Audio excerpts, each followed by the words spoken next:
Probably 3 days, 4 days. Has he been to any? Has he been to the kennel or any places that are He's with been, a lot of dogs? yeah, he's been he went to the kennel.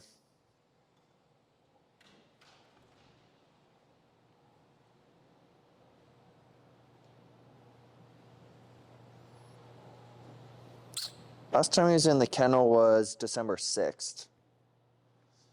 So 9 days ago? It sounds like kennel cough or something. Yeah, there's a new cough going around. I read about that. Last I heard, but this was earlier in the month, it hadn't hit Chicago yet. Yeah. We've not seen any signs of it. Okay. To take So him. it could be regular kennel cough. Usually, I would say after at this time frame, have you noticed any like nasal drip? Not really. I mean, Yeah, other than the little cough there, and because we've only had kennel cough come through here twice in 4 years, because we don't do community bowls. Every dog gets their own water pill, stuff like that. Yeah. So it really minimizes the time that we've had it. I feel like the cough itself has a strange sound to it, it's like a honking kind of sound. okay. If you YouTube it, like you'll hear it. Okay.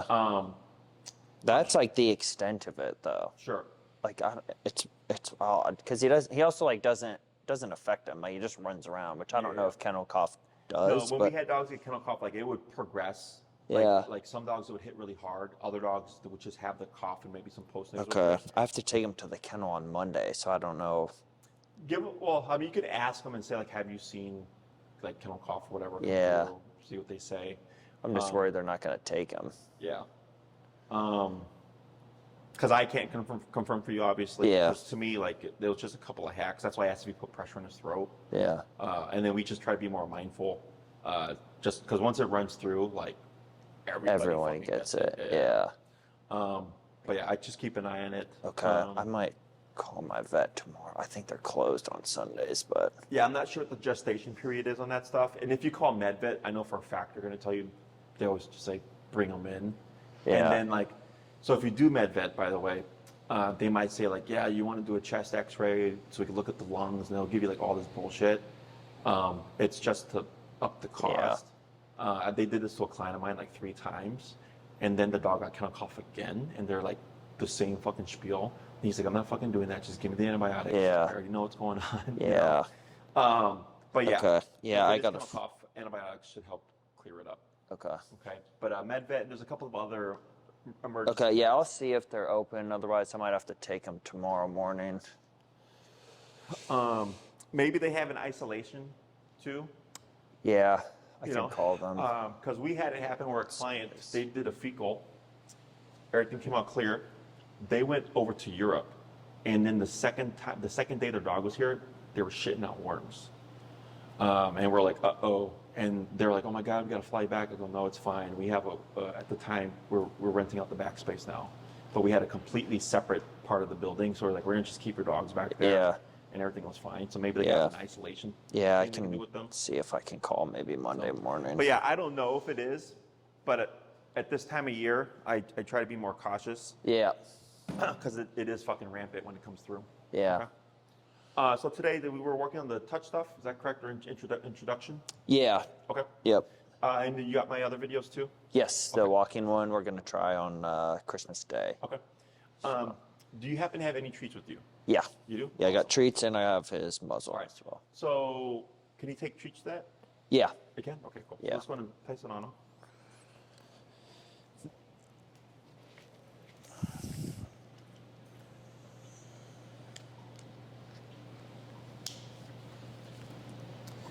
Yeah, everybody's paranoid about the new kennel cough, like it's doggy COVID or something.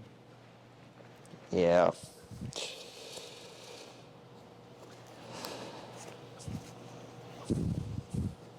I normally just hook it on the side. I don't know if that's good. That works. Okay. Yep. I'll load these.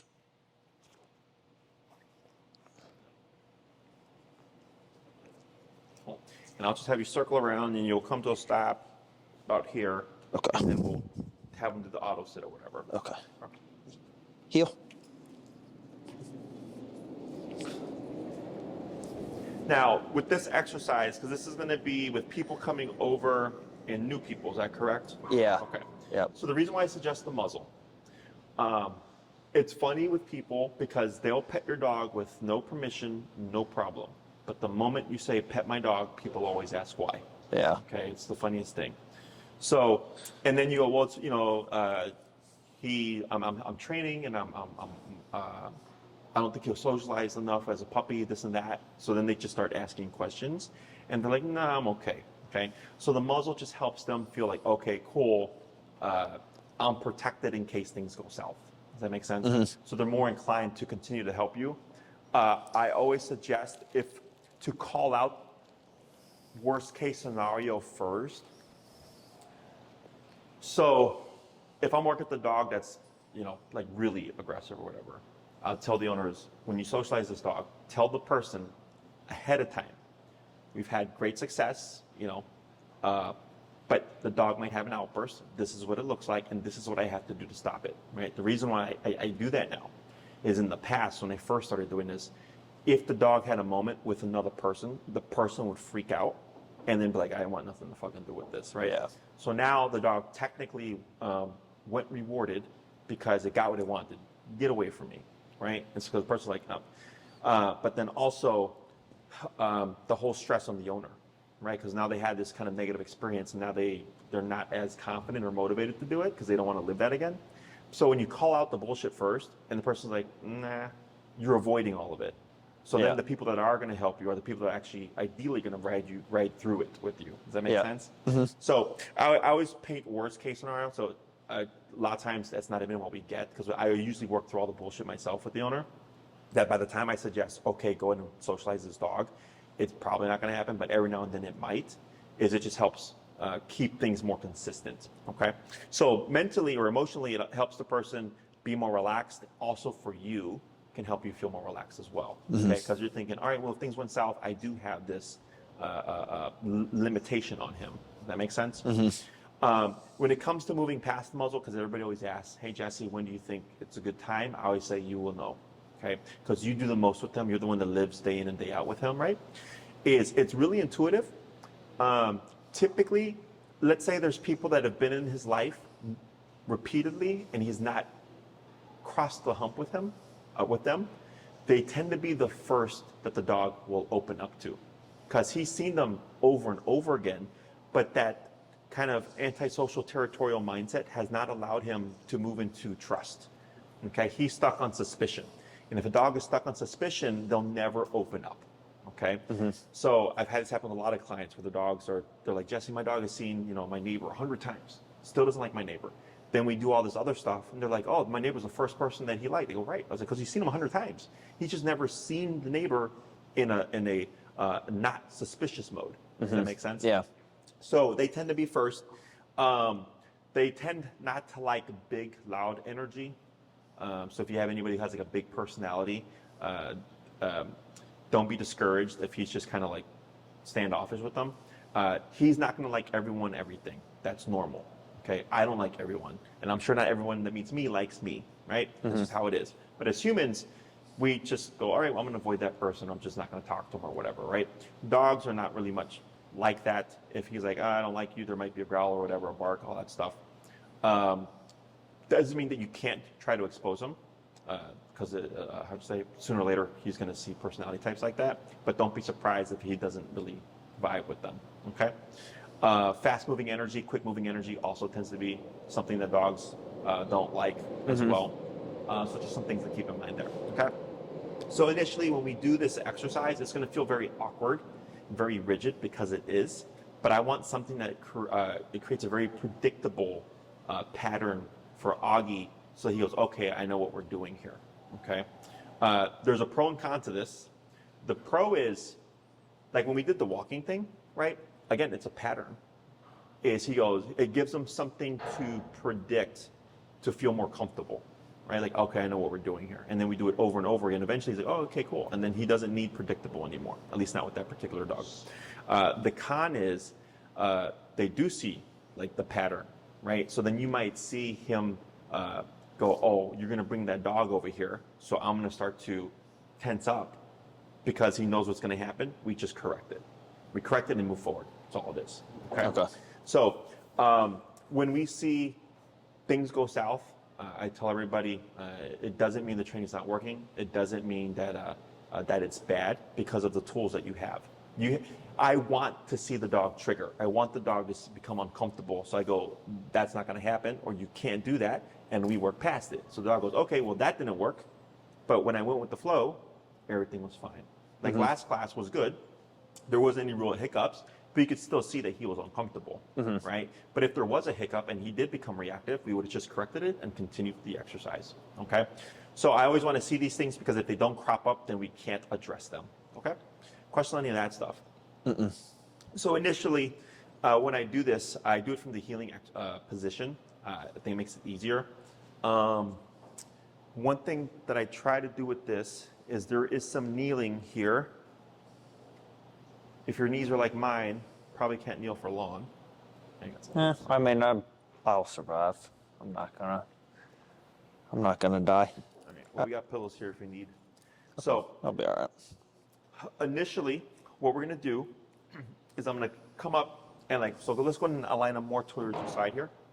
So if you need to, you want me go this into a way? Reset, Okay. Heel. just so he's more parallel to you. Yeah, perfect. Excellent. So here, when we go to approach, most people tend to do this, right? This is a surefire way for things to go south, okay? Especially if it's off the cuff. Can you guess why? They have a hard time seeing stuff maybe above their heads. What else? You look a lot bigger. Yeah, when like you're... we get this, right? Like you're a tall guy. So like, especially someone of your height coming into him, that looks very threatening, right? Also confrontation. So as humans, we meet face to face. Hi, how are you, right? For dogs, when they meet face to face, that's confrontational. They meet nose to butt, like a yin yang, okay? So like last class, when we were doing the socialization stuff, we went nose to butt, right? And then when I did do the face-to-face, it was intentional to see what his comfort level was, right? But realistically speaking, I would try to avoid that until the dog is comfortable enough with the other dog that they can accept that kind of face-to-face because they're not perceiving confrontation anymore. Makes sense. Right? So this is why if you ever see people on the street when their dogs meet like this, sometimes it goes well, sometimes it doesn't go well, okay? It's because of that confrontational body language. So here, in the beginning, I avoid this, and instead I come from the side, okay? So then here, if, let's say it's someone that he just doesn't like or like they're in the house or whatever, and it's just tension first. If we were to get tension here, I wouldn't want to move to the next step. Okay. So let's say he was grumbling or whatever, okay? What do you think we would do here? Correct him. Correct him. Give him tap, right? Don't growl, right? So let's say he takes it and he shifts a little bit, and then you notice he's in a more passive state, kind of like last time when I brought my Chihuahua out, right? He was staring for a bit, and I said, okay, go ahead and give a tap, and then you saw how his demeanor changed, right? Same thing. So I go, okay, cool, we resolved that first bit. The next thing that I do is I'll come over to the dog side like this, okay? So here, this takes away some of that confrontation. So if, as humans, have you ever had someone come up to you like this, right? And it can feel uncomfortable. Usually this kind of closeness is like a significant other, something like that. Otherwise, if someone's this close to you, that might be an argument, okay? Now let's say, you ever talk to someone who's a close talker, right? And they're just kind of like right here. And then you kind of like naturally want to do this because you want to give that space, right? Or if you did this, it would, even though they're super close to you, it still alleviates this, okay? So same thing for the dog. If I'm coming here, I'm more likely to create something negative, okay? So if I come to the side, I can still be close, but avoid that confrontational pressure, okay? So let's say in some cases when I come over here, he starts to growl, right? Do I want to touch him yet? No. No, right? What are we going to do first? Correct him. Correct him. So you correct him. Let's say he snaps out of it. He's now passive again. Then my next step is I'll come to here, okay? So then here, because now I'm on his level, sometimes we'll get a trigger again. Same thing. I correct it. See what he does, okay? I see him go to passive again, then I go to touch. Does that make sense? So, and it's going to be very awkward because we make it very step by step. It's literally here, see what happens, then I walk to here, see what happens, then I go to here, see what happens, then I go to touch, right? I know, buddy. But I do it that way for the dog because, again, it's a pattern. He can kind of see what's going to say, all right, like I get the drill now, okay? And because as humans, you could tell the person, like, what you're going to do is you're going to walk up and you come to the side, you're going to touch them. So what the human does is they do all this very fluidly, and it's too fast. And what happens is the dog starts to load, they start to get socially pressured, and then we see something because we're not taking the time to address step by step. Okay. Does that make And sense? should I allow him like to look at Yes. you and like just that's fine if he vocalizes or like I guess when do I correct because he's growled a couple times but for the most part he hasn't like given much warnings besides like body language which now I've started to pick up on a little bit but Okay. So what body language cue would you say tells you he's uncomfortable with that in that particular context if you were to look back? He's had like his ears pinned back. Okay. He's typically like looking up and like directly at them. Yep. Those are probably the two biggest things. Those are two big ones too. Yeah. Right. So that's good because you recognize that. So now, the ears pinned back doesn't mean it's going to go south. What does the ears pinned back tell you? Maybe he's scared. He's scared. Okay. And that's okay. What's not okay is how he handles the fear. Okay. So it's okay that he's scared. What's not okay is how he handles the fear. So same thing like with the socialization stuff last class. I was like, it's okay, he's uncomfortable. It's how he's handled the discomfort. Okay. So with the ears pinned back, it doesn't mean that you can't push for the social because that's how you get past the fear. Okay. So when I'm working with the fear aggressive case, when I go to touch the dog, typically their first response is flight. But when they realize that they cannot flight, that's when they start to become aggressive because it's a second, their secondary choice. They'd rather just leave the situation, okay? The dog, so if I have a dog that is perceiving threat from me, even though they have no reason to do so, in order for them to get past that, I have to actually touch them, okay? So if I touch them and I have the leash, they can't run away, they start to freak out. And then they might bite. And then with the collar, we correct the biting, right? And eventually the biting stops. And then I'll continue to pet them, so I never retract.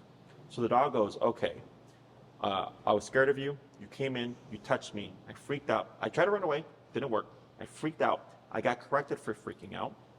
I eventually calmed down, you're still petting me, nothing is happening, right? I'm not being hurt. And we repeat that process. And eventually the dog goes, oh, there's nothing to be scared of. Like you're petting me just like any other person would pet me.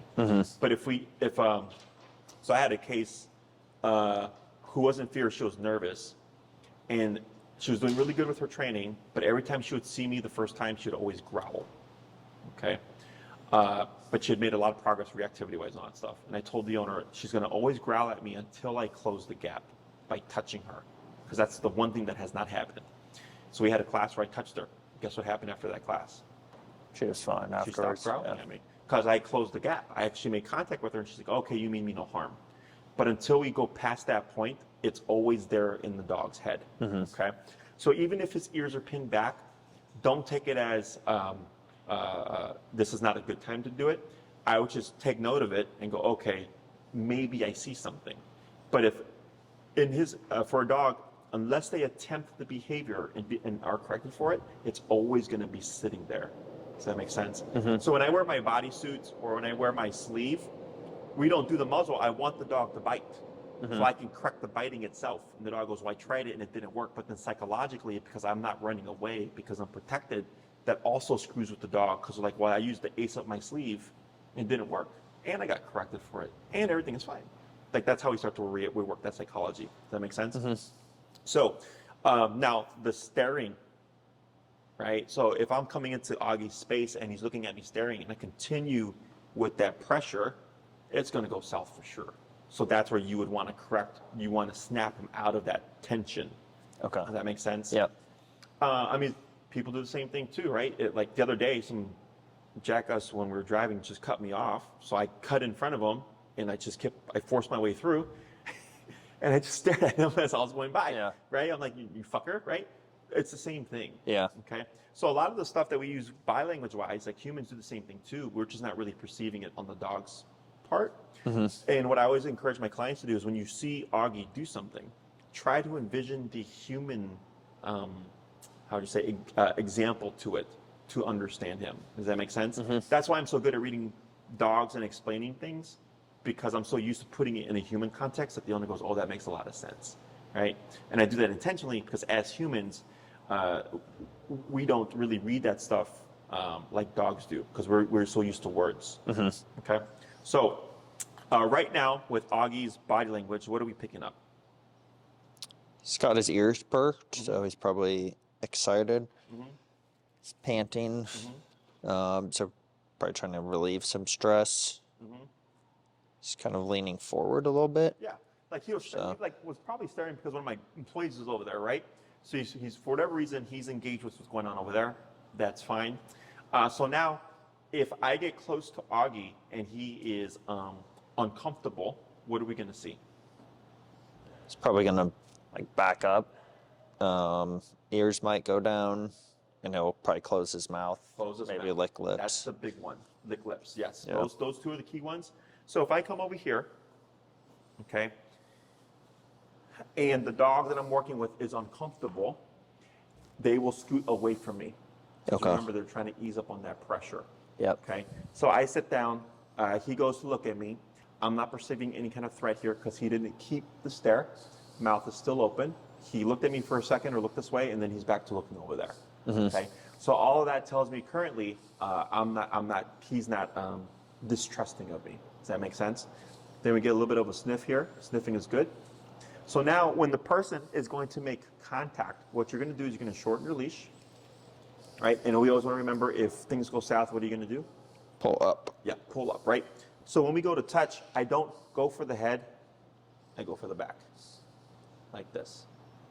Okay, now I'm looking at Augie's face. He could care less right now. He just like burped or something, so that's why his mouth closed. Okay, maybe now tension because he's keeping it. Ears forward. Okay, and then when I go to pull away, go ahead and grab a treat, get it ready. And you can reward. This is the hard part, but You can go ahead and take the muzzle off. I think he's gonna be fine here with me. Just to make it easier. okay. But I would recommend anyone you're not sure with, you can use it. And then the brand we usually recommend is Baskerville. Okay. It's a basket style. And it's meant for extended wear, so he can eat, drink, and take treats from it very easily. Okay. It looks literally it's like a basket, and I can send you an email. Okay. Otherwise, that works fine. So, main thing that I'm looking for is any change in posture, all the things that you noted were all completely correct. Okay. So, when I went to touch him, it looked like he had burped or hiccuped to a closed mouth. But then as I continued to pet, the mouth remained closed. So that's why I said, okay, he burped, but now he's keeping it, so maybe there is a little bit of tension here. Mouth closed doesn't mean bad. It can just mean uncomfortable. Okay. So there, when I'm petting him, I'm not doing big energy. Hey, buddy, this and that, right? I stayed at the back, and then I'll work my way up towards the shoulders. People tend to, for whatever reason, always go for the head, and that's what I try to avoid in the beginning. I work my way to that. Does that make sense? Eye contact, is that, should they avoid eye contact, or? It depends. Like, it's okay to look at him, but then if he starts, if we get that eye to eye and it's holding longer than like a second or two, and he's got the closed mouth, then I'm going to say that's loading tension there. Okay. So that's where you'd have to tap to break that contact. You can let him rest for a sec. To break that contact. The main thing is, what you're teaching them is, if you go into these states of tension, there's going to be a correction, but when you remain relaxed, everything is fine. So ideally, I want Augie to keep the open mouth as I'm touching, right? Because then the touch is connected to relaxation. In the beginning, if the mouth is closed, that's okay. My goal is to get to open mouth. Okay. The hard part is I feel like he doesn't have his mouth open a whole lot. Like even on the walks, you know, I've been trying to pay attention more this past week. He's had his mouth closed, and I've tried to like just stop on a corner with like nothing going on and just chill for a few minutes to see if that, you know, that would give him a chance to like release his tension, and he never really did it. What about his other? So even like around his other stuff, yeah, I would say calm down. His eyes got more relaxed before he's doing the whale eye thing, and but I guess just at home, like I rarely see him like with his mouth just open, I guess. So I don't know if, I guess it'd be hard for me to tell, you know, if his mouth is closed or closed because he's stressed. Tense tense. So that would be. So closed can be just relaxed too. But when you go from this to closed, that's where you're seeing loading tension. Okay. Okay. So then we look at the other parts of the dog's body, right? So his ears are really probably the next thing that I would say are his big giveaway. So like last class, I think at some point his ears were pinned back. Then when I brought out my Chihuahua, all of a sudden they went alert and forward, right? Like the mouth panting, like if he's going from open mouth to closed mouth, that's an easy way to see loaded tension, especially when you're doing an exercise like this. Yeah. But then if you're like, okay, well his mouth, like right now his mouth was just closed, but he looks relaxed because I'm reading the rest of him, right? And like his left ear is passive and that right ear is wiggling, right? So he's like partially alert there. The way that he's laying down is not comfortable. He's ready to get up, okay? This might be environmental. You know, he's been here a few times, but this is not a norm for him. Yeah. Right. So this is where this position can come into play because he's like, all right, I want to relax. There you go. That's better. You see that? So you're taking in the whole of Augie, but typically when we're doing these close proximity things, if the mouth is open, the close, and the lip licking and the yawning, those are like the big things that you're going to see. Okay. Okay. And would you recommend, we'll have like a home visit. I think you said the 6th was on the schedule for. I have to double check with Tina, but because I've introduced him to people outside, and then the 6th. Okay. I've introduced him to people outside, and then like brought them in, and that has seemed to work okay. And obviously, there's been a few like hiccups along the way. But would you inside? So he's nipped at somebody outside, and then we were kind of like walking together, and then when we walked back, he like turned and nipped at him. But then when we came inside, he was fine. But for the most part, like outside, I think partially because he's like so distracted by other stuff, he doesn't really like random people walking past. He doesn't react at all. Like friends and stuff, I always tell them like, just tell me when you're outside. I'll leash him up, bring him out. Sometimes I'll let him sniff them outside. Sometimes I won't. And then I'll bring them inside. And at that point, he's usually been like, oh, okay, like they were with, you know, they're with us now kind of thing. But again, I've also had issues doing that. So I don't know. Yeah. Would you recommend doing like this outside or Wherever. just have them leashed up, have them come in?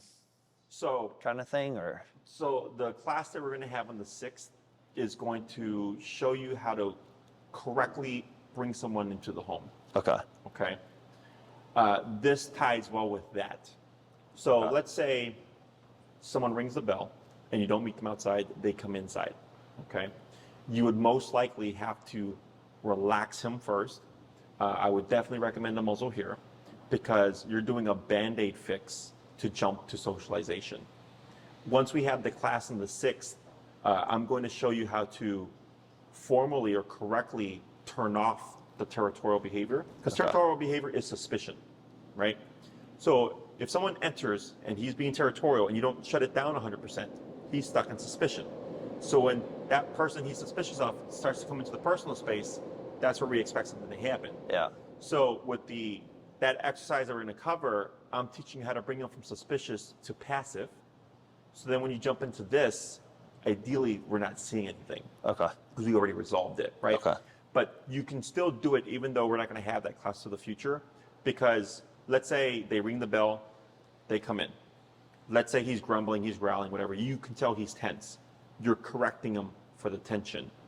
And it's obvious, right? Where, at least for me, like last time again with my Chihuahua, where he was staring, and when you tapped him, from that point going forward, he was just like, all right, minding his business. It was very obvious.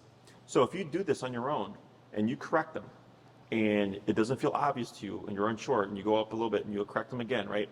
And you don't feel like you're getting him towards he's seeming calmer, then I would suggest you don't push for socialization. Okay. If you do see that obvious shift, then I go, that would be a time that I would say you would be able to push. That muzzle, of course, is just your fail-safe. Yeah. Okay? Because throughout my career, like I have, like this is a dog bite, I have a dog bite here, I have a dog bite here, I have a dog bite here, I have another dog bite here, right? I made mistakes in my career, but that's why I've learned so much, right?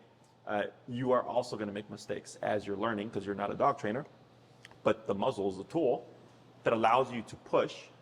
If things go south, everything's okay, right? And you can correct, and then we're like, all right, cool. I learned something from that.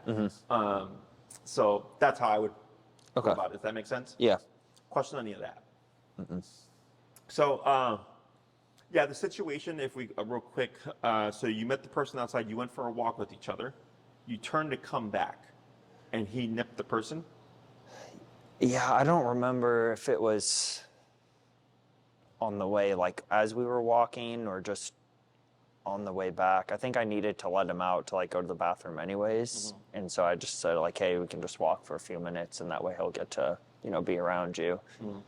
And I told him like, just ignore him, you know, whatever. He's actually allergic to dogs, so he didn't really want to pet him anyway. So, and yeah, he's seen the frustrating thing with him is like it's been so, and again, maybe it's just not me like reading his body language right, but it seems to be very out of the blue. So like he'll look at them, see them, sniff around, whatever, we'll be walking, and then it'll just be like this, just bang, like he'll just like nip at their shorts and like back up. Like he doesn't grab on, he doesn't keep going. It sounds like that might be like a proximity thing. Okay. And this was pre-training, or is this post-training? You mean like with us, or just with in? Yeah, exactly, with us. No, this is pre. Okay. Yeah, he hasn't met anybody like since we started. Okay. Yeah, like I've had some friends come over, like right after our first lesson, I think, and I just kept him in his crate. And even then, like he wasn't going crazy in his crate. He didn't growl. Just kind of like, all right, like people are here, and I would take him out on the leash. And he would be, you know, like maybe where you are, and they would be like sitting down on that sofa. Okay. And he has no, like if I told him to go, you know, lay down, like he'll go lay down. He has no problems with that. Sure. I'm trying to think of the other times. One was like, you know, like an AT&T guy came over. He was on the leash. Again, not really giving any like concerning signs. The guy was like, oh, I love dogs. Like, you know, I can, you know, pet him or whatever. And I was like, all right, like looking at him, he wasn't, you know, giving me any concern. So I told him like, okay. And he like went up, like sniffed the guy for a second and then just, you know, nipped him. Did the guy, when he approached, did the guy say or do anything? It was about a year and a half ago. So I don't want to say for sure whether he, Cause he was a taller guy too. Yeah. So, So the way, like in all these contexts, the one with the, it could be a proximity thing. So remember when we first went for the consultation, his mindset yeah. and his mindset now, right? Like that's a big component. I know what his mindset was at those times, but seeing that, like when a dog is kind of in this stress state, even if it's a lower stress, they're still stressed. And any little thing will tip them over the edge, which is why I always push passiveness first, because it takes more for a passive dog to become reactive. Yeah. But if a dog is already under some level of stress, it's more likely to happen. Does that make? It's kind of like with humans again. Yeah. Right? Like there's times where like I have other shit that's bothering me, like in my personal life, and I'll come to work and then like somebody will do something wrong or they won't put something back what's supposed to, and I'm just like, what the fuck, right? Yeah. Because I'm already on edge, I'm already stressed. So same thing for dogs. So when we were doing the healing exercise, it was meant to slow his brain down, to get those stress levels down, so that he could start going into the world and see the world in a not stressed state, right? So earlier when I mentioned the touch with the open mouth, because then the touch is happening when he's relaxed. So he's thinking, I can be relaxed and receive touch and everything is fine. Same thing, I can be relaxed and be in the world, everything is fine. But if the dog is stressed in the world, see what I'm saying? And then if you're touching him while he's stressed, like that's where things start to build. Yeah. How long, like, does that take for him to sort of, like, get back down to a normal level? Like, is that, like, a 10-minute thing, 5-minute thing? When you go Like, on a walk or? Yeah, if we go on a walk or, like, again, like in this case, like somebody comes over, you know, he's obviously, like, heightened. Oh, yeah. Like, fairly instantaneous. Okay. It'll be more direct once we have the in-home. Yeah. Because you're going to have what you're going to have now is a Band-Aid. Okay? People come over, he barks, stop it. That's a Band-Aid. Yeah. Okay? The class that we're going to have is I'm showing you how to tell him, this is my guest, it's okay, you can relax now. You see that difference? Between don't growl versus, hey, thanks for letting me know, but I need you to chill out and just relax now. There's two different conversations. Okay? Okay. This is why there's benefit to doing these things on your terms, because if it's like, ignore my dog and he'll warm up to you, right? It's on his terms. So on his terms, he can also decide, I don't like you right now. You see that? But when it's like, hey, bud, you're going to meet this person and I expect you to behave, it's on your terms now. It's a totally different context. So then he's like, all right, well, if I get out of hand, Dad's going to check me, right? And if I don't want to do it, don't matter, because Dad might make me just do it anyways, right? So you start to take away that power from him. And there's benefit to doing a balance. Sometimes it's on his terms, sometimes it's on our terms. I do believe in a balance, but if we never put it on our terms, then we're stuck at his discretion. Does that make sense? Other questions? Cool. So here, you can see how he's getting more relaxed now. You see how that mouth is closed? But then now his body is telling you relaxation. Yep. You see that? Yep. Question? Let's go ahead and get him sitting again. Repeat that exercise. So I know this exercise may seem like simple and Heel. dumb, and people are like, oh, it's so awkward. I go, right, but it's not for you, it's for the dog. Yeah. Because it's predictable and it's easy. Yeah. Cool. Excellent, right? So your position. So again, so the person might go, oh, hey, can I pet your dog? Sure. Just please follow my instructions, right? If they're here and they're baby talking and they're cooing at him, this is social pressure. Yeah. Okay. This is the kind of person I wouldn't want to pet my dog. Yeah. Okay. Even my dogs love people. Okay. Here, there's a body language shift. You see those ears, how they were just back, and then the eyes were like super soft, right? And now he's going to alert, right? But I'm still, even though mouth is closed, I'm still seeing relaxation. I'm not seeing fear here. I'm seeing more like a sweet calmness. Make sense? Cool. So then if they're like, yeah, sure, you tell me you're gonna come up next to, and like a lot of times when the dog is uncomfortable from this to this, you're gonna see that. Okay. That's the suspicion. What are you doing? Right? Yeah. So when the person comes around, like right here, he's indifferent to me. Right? Mouth is closed, but I'm not picking up any tension here. His posture, the way that he's sitting is even a little bit goofy here, with that leg kind of splooting out there. You see that? So all of this tells me relaxation. So when I go to touch, the reason why I go for the back is if in this case he's not muzzled, right? If there's a reaction, he's got to go farther, right? So by the time he reacts and the distance he has to travel and the fact you're going to pull up on the leash should prevent something. Yeah. Make sense?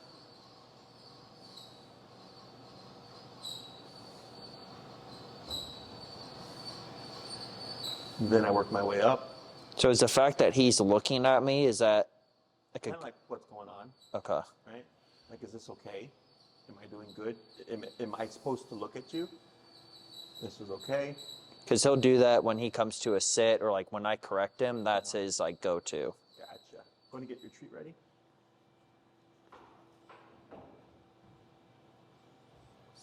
Good. Then go into reward. Good boy. Good. Good Now, boy.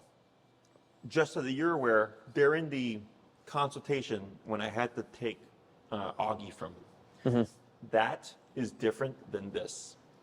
Okay? Because sometimes people go, hey, how come the dog was fine when we took him here, but when we go here, the dog becomes defensive? Do you have an idea why? No, I don't know. Maybe it's less to focus on.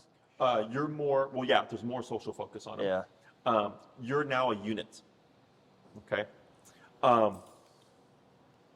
So, you ever been to like a picnic at a park or something, like a little like table, little barbecue, right? And let's say you're there, right, and everybody knows you, everybody, and then a person you don't know starts to approach and walk into that group. What does everybody do? Tighten up a little bit. Yeah, and, like look like somebody know this guy, right? Yeah. Because you're recognizing like everybody here knows each other, and here's this random person, right? You're a unit. Okay, same thing here. You're a unit. So, even though this is your friend or what have you, even somebody he's met before, when you're together, especially with that leash, you're tied together as a little family unit. So when that person comes in, they're encroaching on that intimate space. Okay. So we have 4 spaces. We have intimate, personal, community, public. Okay. Intimate is that 2 to 3 foot bubble. Significant others, loved ones, friends, family. Okay. Personal space is 3 to 8 feet. So like right now, this is personal space. Community space would be that example of you're at a little party at the park. Someone enters, and that community is 8 to 20, 30-ish feet, okay? Which is typically a bunch of tables and stuff, right? A little barbecue. So when that person enters that 20 or 30-foot bubble, somebody know this person, right? Community space is if we're at Oz Park and you see the people with their dogs playing off leash over there, there's a jazz band over there, right? Like you're all in this bigger space, but nobody really cares. Dogs tend to live in that community space within 20 to 30 feet. So if you ever have Augie off leash and he's running around and you see another off leash dog, if you imagine a 30-foot bubble around Augie and a 30-foot bubble around that dog, as long as those bubbles don't overlap, they shouldn't really tick each other's radar, okay? There are the rare exceptions of dogs that are hyper-vigilant and super reactive, that they have a greater range. But for the most part, when my clients ask, like, hey, Jesse, if my dog's off leash and I want to keep them out of other people's business, like, what do? I teach them the bubble, okay? And I go, as long as you keep your dog's bubble out of another person's bubble, there's not going to be any interest there, okay? So right now, you guys together have your own little intimate space. So when I come in to go touch, or that person comes in to go touch, that's what's triggering. Does that make sense? Questions on any of that? So here, we didn't have mouth open, right? We had mouth closed. But everything that I was reading was telling me soft, no tension, okay? So when all this is happening, you want to have that leash short as you did in case it goes south, but never do you want to start doing this, Yeah. right? Now you're loading tension. That was the other thing that I think in a few cases, like I felt like he was getting tense, and so I would like pull on his collar and call him. And I tried to keep it like, I didn't want to like freak out before he did anything, but tell him like come, and he would lash out. Yeah.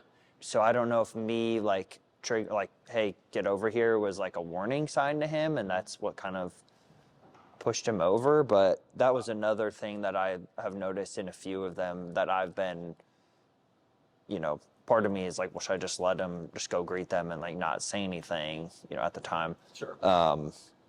So, but it seemed, like I said, like it seemed like there was something like amiss, and that's when I like called them back. But I don't know if that was me reading into it and then kind of making my own destiny by. It can happen that way. Yeah. Because you're unknowingly doing things and communicating things that you're not even aware of. Yeah. Right? So like our consultation video, like if you were to look at your body language, you were like this, right? So what does that convey? Stress. Right, stress, fear. Nervous, fear, right? And you're doing it because of him, and he looks at you and he's like, he doesn't know that. He's just like, well, that's stress right now, so something in the environment must be a threat. So now it puts him on guard. Does that make sense? Now your posture now, your energy now is much different than it was during that consultation, which is very good because it's a feedback loop, right? Yeah. So like, if we take a child and that child looks up and they see their parents scared, how do you think the child's going to feel? Yeah. Scared. Scared, right? So That's why I tell people, to the best of your ability, try to just be neutral, right? You can feel those emotions, but try not to convey anything. Just fake it till you make it, right? Because you can convey these things and you don't know it. When you go, I tried to pull him back, right? Remember when we were doing the socialization, I said when you walk away, you're going to turn him to the side, right? We go 90 degree as opposed to straight back. Because when you retreat a dog like this, it's that opposition reflex. So we've had it happen where an owner will pull their dog back like this from the sniffing, and the dog will react because of that pull away. When you pull to the side, you're turning the dog. It doesn't build that frustration. Okay, so potentially in that moment when you call them and want to pull him, especially if you're more kind of linear, that's most likely will push the behavior too. Okay, but I was also like, again, behind him, so I don't know if I've tried a few things of like when he's given that growl, I've then, kind of had him go lay down and then like gave my friend a hug and like all that to try to show him like, no matter. Yeah. It's I've had some people that are like, oh, I swear like this helps or whatever, and maybe it does. Yeah. But for me, the dog doesn't understand hug. That's a human component. Yeah. Does that make sense? What he does understand is that person entering my home, I'm gonna growl at him. Correction. Oh, you're correcting me for growling at that person entering the home, right? And then once we have, again, the in-home, when you do that exercise, you're gonna be like, oh, this makes a lot of sense now, right? Because he's seeing you taking control of the situation of the door and saying, this is my guest, you need to chill out. Okay? Yeah. So, so him acting out isn't bad. It gives you an opportunity to say, I don't want you to do that, okay? And you might read stuff on the internet where like, oh, you're suppressing the behavior, this, that. We're not suppressing, we're saying, don't do that. Figure it out. Do something else, right? So like, if he's like, I don't like this person, and he decides to go lay in his bed and just avoid the person while they're around, that's completely fine, right?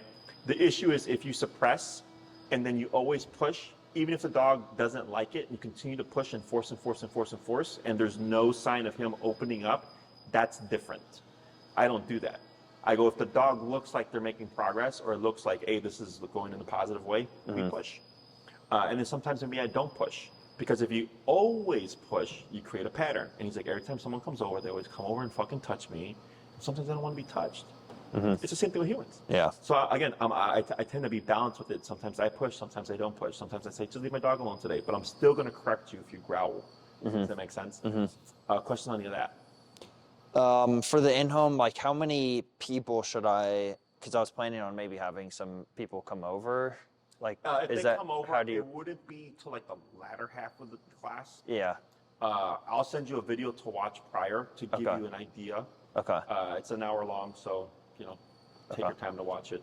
But I would say probably around 40 minutes in. Okay. We would have been able to at least practice once. Okay. So that we can have them come in and then you can apply it real time. Okay. Okay. If you're trying to do it all in one go. Okay. I've had it where I come in, I show the owner, we practice, and then they'll go and practice with people they know first. Yeah. People that the dog is fine with. Yeah. And then they'll move to the next stage, which is like people that the dog has met before, but just not 100% with. Okay. Okay. And then if you go to a completely new person and it goes south, again, that's what your muzzle is for, and you're like, hey, Jesse, we tried it. He was great here and here, wasn't great here. I tried it a few times, it didn't get better. I go, I would suggest an in-home now for that. Okay. But I'll leave that up to your personal preference there. Okay. Okay. Other questions? So I know this doesn't look fancy, but dogs are simple creatures. Humans make things complicated. Okay. Now here with the food, we're making them work first. We're not keeping them distracted here. I will do that approach in some cases, but most of the time I like to make the dog do the work first. Right. So if he acts out, I correct it. I still push. I may not push for as long, and then when I stop, reward when we're done. So he goes, okay, if I act out, correction. If I don't act out, it's not bad, and I get a reward at the end. Okay. Okay. I always recommend, what are you using today? Hot dog cheese? There's a bunch of stuff, but yeah, string cheese, hot dogs, good beef liver, chicken heart. Beautiful. Yeah. Yeah. And I would isolate this stuff only for these kinds of exercises. Yeah. Okay. Okay. You can still give them treats, biscuits, or whatever. I don't care. That's low tier. But keep the stuff for this phase only in for when you're socializing, because it incentivizes them even more that interactions with people are good. because it's the only time he's going to see that shit. Does that make sense? Yeah. Other questions? And then here, because I think last time, especially with the dogs and stuff, you can just see how uneasy he was, right? And then him, like this is like complete passiveness. This is good. So with people that come over, if you notice just his energy, you're like, oh yeah, he lays down, he's completely neutral. Like that's good because that means he's becoming more relaxed with them. Okay. Anything else? Let me see here. My girlfriend's going to be in town Okay. next weekend. Is that okay to bring her? She obviously You're works welcome to with bring him a little anybody bit. Okay. Is there anything you would like recommend? She's pretty good with animals and stuff. She's worked like dog grooming. Has she met him before? Yeah. She sees him all the time. I leave him off the leash and stuff when she comes over. He knows her very well and all that. I don't know if there's anything like, I'd say like for her, like I don't have her take him on walks or anything, just, because of how stressful the walks are. We haven't, we've gone on walks together with this when I was first learning. I haven't seen her for probably a month. Okay. So I don't know if maybe, we could like practice that with your dogs again for a brief period or something like that, just so she could get used to Using like using and everything. Yeah, just using the collar, and like she's going to be taking care of him from like the 26th through the 30th, so she's going to have to let him out and all that. So Okay. I don't know if that works with your You call the shots, I just show up. Okay. So I just want to make sure what we have covered. We covered heel. Yep. We covered recall. No, we Yeah, have. not covered. I'm not to say he knows everything, but his recall is pretty impressive even when he's out and about. Because that was the one thing I used the e-collar for in the past. Okay. But again, happy to cover So we that. did 2 on heel. We did the dog socialization last class. We did human socialization today, and then we have 9 classes. One is going to be in home, which is number 5, which will leave us 4. I'm just thinking about things that would be useful for you. Yeah. So behaviorally, we got this stuff is just literally rinse and repeat. Okay. So if we did working with her with the collar, I'd probably do a little bit of heel, a little bit of dog body language stuff. Because I think that'll be, if you ever have someone taking care of them, the most important thing that person can do for you is simply the heel exercise and understanding what to correct. Okay. Everything else, I'd say, like recall is too complicated. Don't worry about it. If you did that. So if we did that, that's class 5. Class 6 is going to be the in-home. Okay. What we could also do is if you're wanting her to learn more of how the collar works, we could teach place, go to an object. So where this comes into play is if you have someone come over and let's say maybe it doesn't look like a good day to push him, right? But you still want him in the social context. Is your friends are there, you send him to his dog bed, he doesn't move for 2 to 3 hours, but he's still in the social context. So then it's like your friends know, okay, we don't go in Augie's personal space, but then Augie also knows I'm over here, I don't bother with you guys. But it's something that's easy that she can learn to teach him to learn how to use the collar itself while also learning another skill that'll be useful for when guests come over. Okay. Or we can do a little bit of heel, some of the dog stuff. The next class is the in-home. Then the following class, we can do stationary control, which would be 5, 6, 7. 7, yeah. 8 and 9. If you're confident in your recall, you can practice this stuff. Behaviorally, it's obedience is easy because I know what I can get done in a period of time, pending you're doing the homework. It's behavior that's always the variable. Okay. What you could do is at that point you would have everything that I would say you would need to start socializing them. Then it's just rinse and repeat.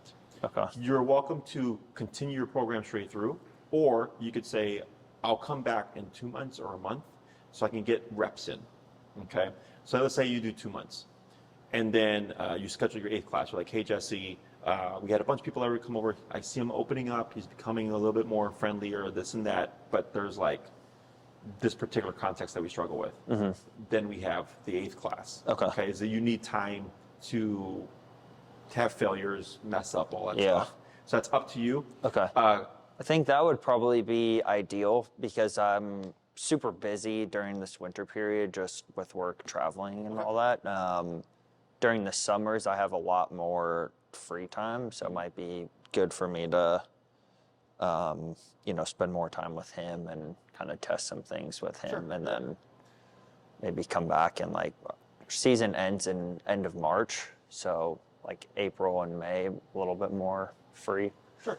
And you can space them out whenever you'd like. Okay. So after the in-home, if you want to push even learning this stuff and just see what you get with what you have. Yeah, he knows like go to his bed. He's very good with that too. Okay. Have you ever used it for like an extended period of time?